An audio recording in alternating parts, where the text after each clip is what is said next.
안녕하세요. 저는 초등학교에서 교사 일을 하고 있는 50대 여자입니다.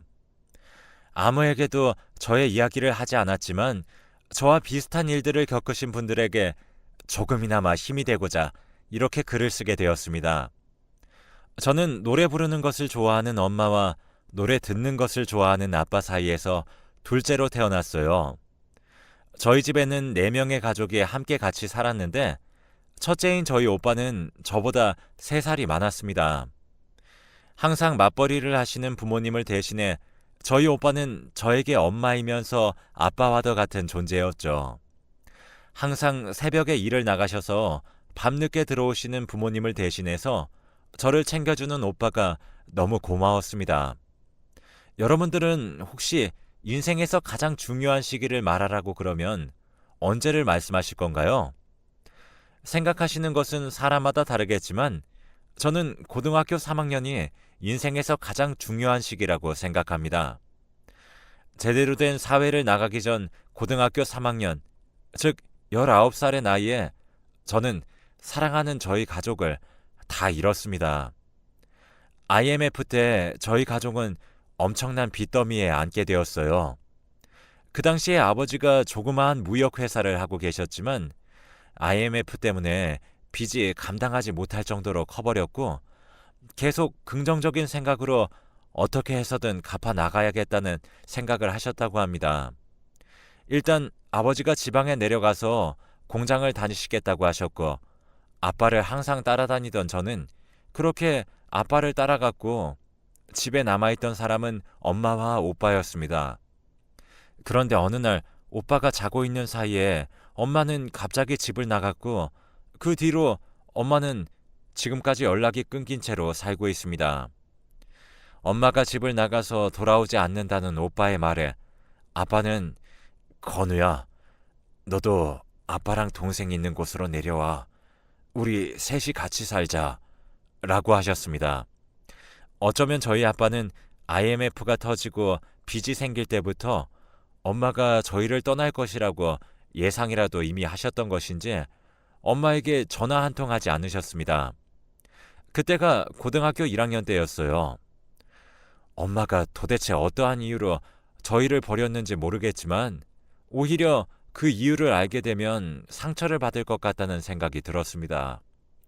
그렇게 저희 셋이서 살던 중 빚은 걷잡을 수 없이 더 커져 버렸는데 어느 날 오빠가 저에게 나 머리가 너무 아파 라는 말을 했습니다. 그래서 아빠가 집에 왔을 때 오빠와 같이 병원으로 향했습니다. 병원에 가서 엑스레이를 찍은 결과 정상이라는 이야기를 들었고 의사 선생님께서는 CT를 찍자고 말씀을 하셨는데 그때 저희는 CT를 찍을 돈이 없었기 때문에 결국 찍지 못했습니다.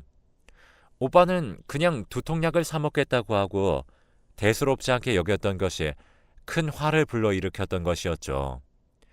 그렇게 며칠이 지나 갑자기 오빠 번호로 전화가 걸려왔습니다. 전화를 받자 오빠의 목소리가 아니었고 오빠 학교 친구의 목소리였습니다. 너네 아버지가 지금 전화를 안 받으셔서 급한 대로 너에게 전화를 했는데 너네 오빠 갑자기 쓰러졌는데 숨을 안 쉬어. 얼른 사거리에 있는 병원으로 와. 이미 제가 병원에 도착했을 때 오빠는 차가운 시신으로 누워 있었습니다. 알고 보니 그때 오빠가 머리가 아프다고 한 이유는 뇌출혈 때문이었던 것이었습니다. 마음의 준비가 되지 않았던 터라 저는 아침 저녁 할 것 없이 울고 또 울었습니다. 오빠의 장례식장에 있는 영정사진을 보면서도 울고 또 울었습니다. 눈물샘이 고장이 난 것 같은 느낌을 받았죠. 항상 오빠는 저의 가장 친한 친구가 되어줬고 부모님의 역할을 해주었기 때문에 동시에 3명의 사람을 잃은 듯한 기분이 들었습니다.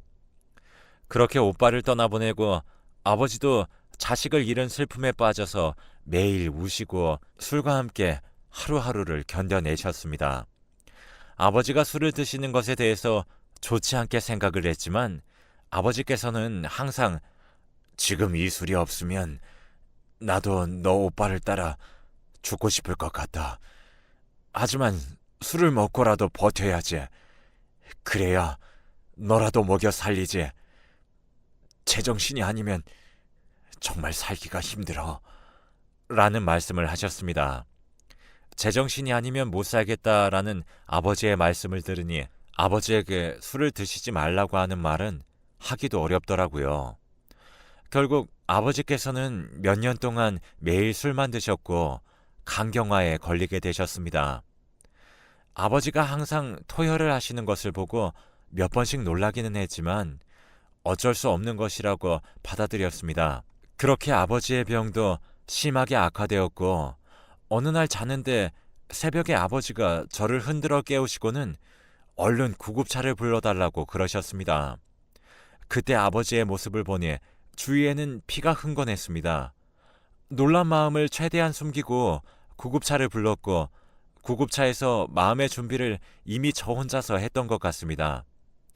그렇게 아버지는 피를 토하시다가 사망을 하셨고 사망 선고를 들었지만 저는 오빠가 죽었을 때보다는 슬픈 감정에 조금은 덜했던 것 같습니다. 이렇게 슬픈 와중에 어릴 때 도망간 저희 어머니는 지금 어디서 뭘 하며 사는지 조금 궁금했지만 그냥 어디선가 잘 살겠지라는 생각을 하면서 저도 저 혼자서 잘 살 수 있다는 것을 보여주기 위해 공부도 열심히 했습니다. 저의 사정을 알았던 이웃들 모두 저를 도와주셨고 반찬과 밥은 물론 제가 살고 있는 집주인 아주머니께서 졸업할 때까지만 여기서 그냥 살아도 괜찮아. 돈도 안 받을 거니까 공부만 열심히 해. 라고 말씀하셨습니다. 저의 사정을 알게 된 학교 친구들도 제가 항상 집에 가면 혼자인 것을 알고 일부러 같이 있자라는 말을 많이 했습니다. 그렇게 엄마와 오빠 그리고 아버지까지 가족 전부를 잃는데 몇 년 걸리지 않았어요. 아버지가 돌아가셨을 때가 고3이었을 때니까요. 사실 저희 오빠는 학교 선생님이 되는 것이 목표였습니다. 공부를 좋아하는 오빠와 달리 저는 그냥 노는 것을 좋아했지만 오빠가 저의 곁을 떠나간 후부터 오빠의 꿈을 제가 대신 이루어줘야겠다는 생각을 했고 그때부터 교사가 되기 위해 죽어라 공부만 했습니다. 저는 항상 속으로 내가 공부를 하지 않으면 나는 살아갈 이유가 없다. 그러니까 내가 살 방법과 살 이유는 공부뿐이다. 가족을 모두 잃은 슬픔에 아파할 시간조차 없이 그냥 무작정 닥치는 대로 공부만 했고 저의 성적은 한없이 좋아졌습니다. 열심히 노력한 끝에 저는 교대에 합격했어요. 그렇게 교대에 합격을 하고 저는 선생님이 되었고 비록 혼자이지만 오빠의 꿈을 대신 이뤘다는 생각에 하루하루를 살아오고 있었습니다. 내가 이렇게 오빠의 꿈을 대신 이뤘으니 하늘에서 오빠가 나를 보면 정말 좋아하겠지? 라는 생각을 항상 했어요. 사실 이런 생각을 하면서 한편으로는 많이 우울했습니다. 이렇게 오빠의 꿈을 대신 이뤄봤자 오빠는 내 옆에 없고 이게 다 무슨 소용인가 등등 정말 안 좋은 생각도 많이 했고 항상 자살이라는 단어를 달고 살았습니다. 하지만 이렇게 어려움을 겪어야지 잘 살 수 있다는 긍정적인 생각을 하면서 저는 악착같이 버텼어요. 그렇게 초등학교 교사가 되었고 처음 배정받은 학교에서 지금의 남편과 인연이 닿았습니다. 저희 남편은 항상 저에게 기분 좋은 말을 해주며 제가 필요할 땐 언제든지 와주는 그런 사람이었습니다. 남편을 보면 항상 저희 오빠가 떠오르기도 했어요. 처음 보자마자 저희는 첫눈에 반했고 연애를 한 지 6개월 만에 바로 결혼을 하게 되었답니다. 어떻게 보면 6개월이라는 시간이 매우 짧게 느껴져서 결혼 생활 내내 싸우게 되지 않을까라는 생각도 조금 했지만 항상 저를 이해해주고 사랑받고 있다는 느낌을 주는 그런 다정한 남자였습니다. 그렇게 결혼을 한 지 1년 정도 되었을 무렵 저희 집에 큰 선물이 왔습니다.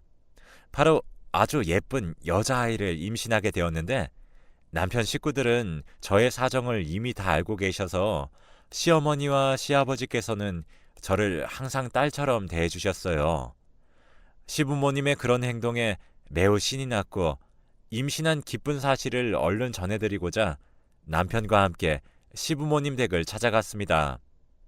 당연히 기뻐하실 줄 알았는데 전혀 상상하지도 못한 답변을 듣게 되었어요. 그 아이 지워라. 밑도 끝도 없이 임신했다는 사실을 듣자마자 표정과 말투가 바뀌시더니 저런 무서운 말씀을 하시길래 내가 알고 지내던 시부모님이 맞나라는 생각이 들었죠. 상처를 받을 대로 받아버린 저는 대체 왜 지우라고 그러시는 거예요? 라고 되물었고, 그러자 시부모님께서는 저에게 납득이 되지 않는 말씀을 하셨어요. 너가 임신한 아이가 여자아이잖니? 라고 말씀하시는 게 아니겠어요? 지금 시대가 어느 시대인데 남자아이만 원하시는 것을 저는 전혀 이해할 수 없었어요. 남편도 부모님의 행동에 화가 났고 저와 남편은 시부모님의 댁에서 나와 바로 집으로 향했습니다. 집으로 가는 동안에 남편은 저에게 이런 말을 했어요. 우리가 준비도 안 된 상태에서 임신을 덜컥 해버리는 바람에 당황을 하셔서 저렇게 말씀을 하신 것 같으니까 너무 상처받지 말고 너무 마음에 담아두지 마. 내가 나중에 엄마랑 아빠한테 말씀드릴게. 아무리 남편의 말을 이해하고 싶었지만 이해가 가지도 않았고 이해를 하고 싶지도 않았습니다. 내 새끼가 시부모님한테 축복받지 않을 자식이라면 얼마나 슬플까 하는 생각도 들었네요. 그렇게 심란하고 우울한 생각을 갖고 있던 어느 날 시부모님은 아무렇지 않으신 듯 남편이 집을 잠깐 비운 사이에 저희 집을 방문하셨습니다. 사실 그 일이 있고 난 뒤에 시부모님을 맞이하고 싶지 않았어요. 하지만 남편의 부모님이라는 이유로 예의상 맞이했습니다. 그러자 시어머니와 시아버지께서는 아가, 저번에 그렇게 말한 게 너무 심하게 이야기를 한 것 같아서 미안한 생각이 들어서 이렇게 찾아왔어.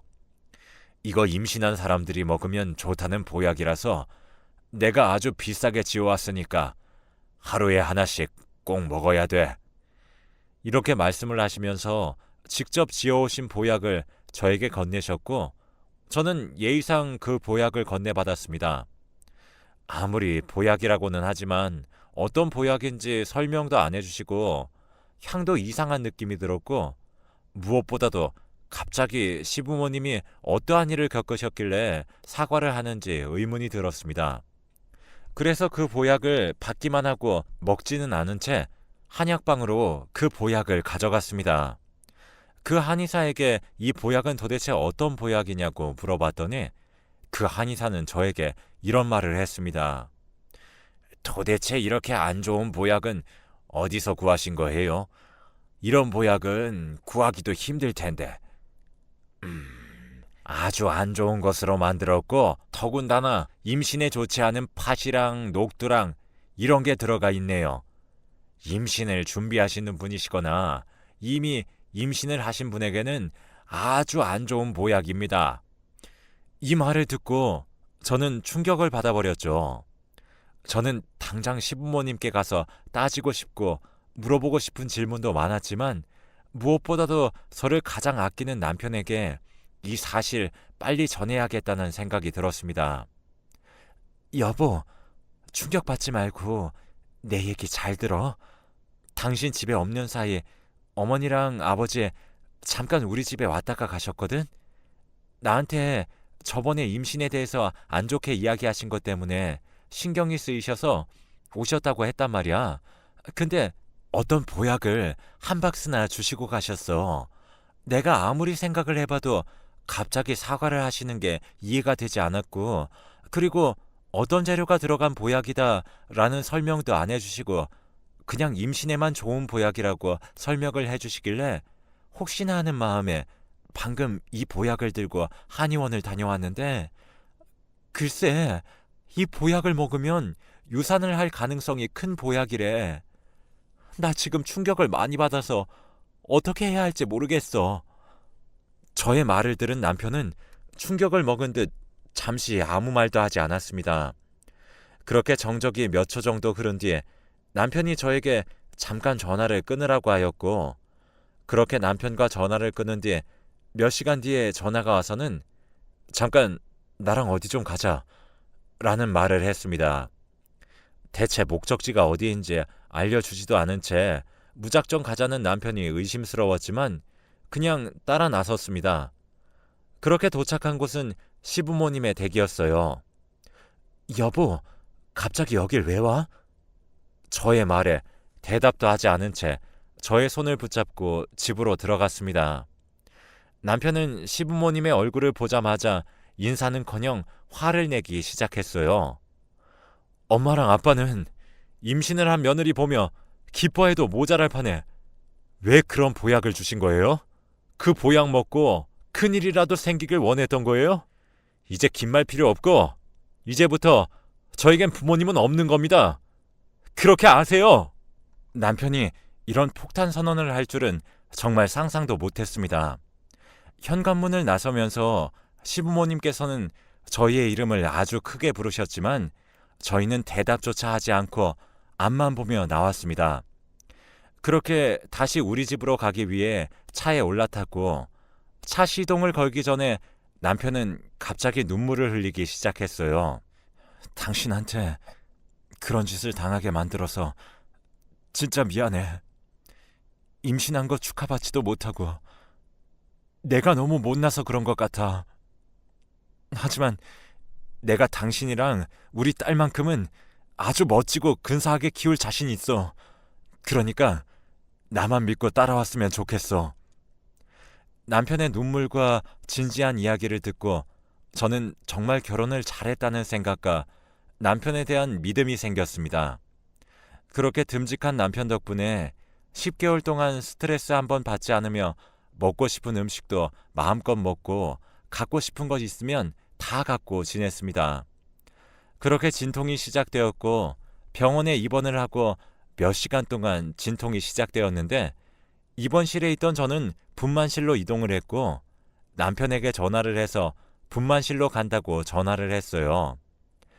10시간 정도의 고통의 시간이 흘렀고 초음파로만 보던 저희 딸을 실제로 보게 되었습니다. 딸의 눈과 코는 저희 남편을 닮았고 입술은 저를 닮아서 아주 예쁘더라고요. 딸이 태어난 그때는 몇십 년이 지난 아직까지도 기억에 남습니다.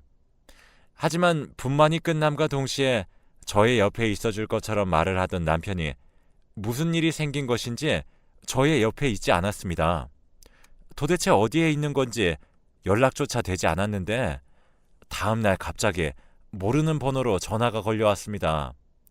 알고 보니 종합병원에서 걸려온 전화였습니다.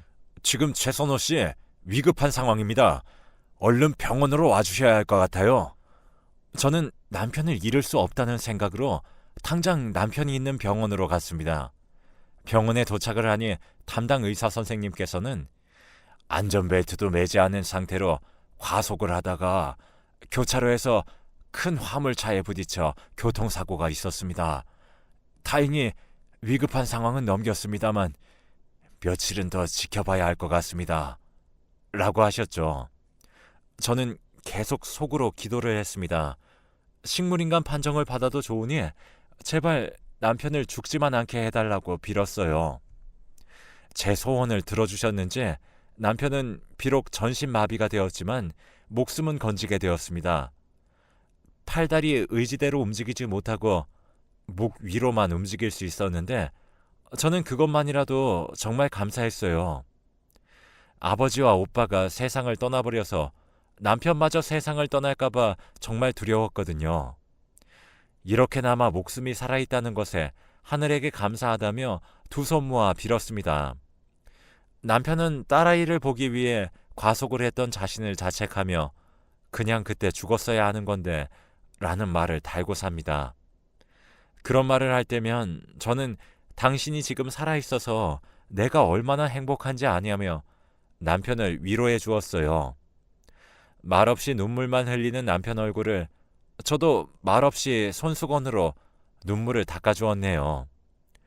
그렇게 남편은 퇴원을 하고 시부모님 집에서 시부모님의 수발을 받으며 지냈고 저는 교사 일을 하고 일을 마치면 제가 남편을 돌봤습니다.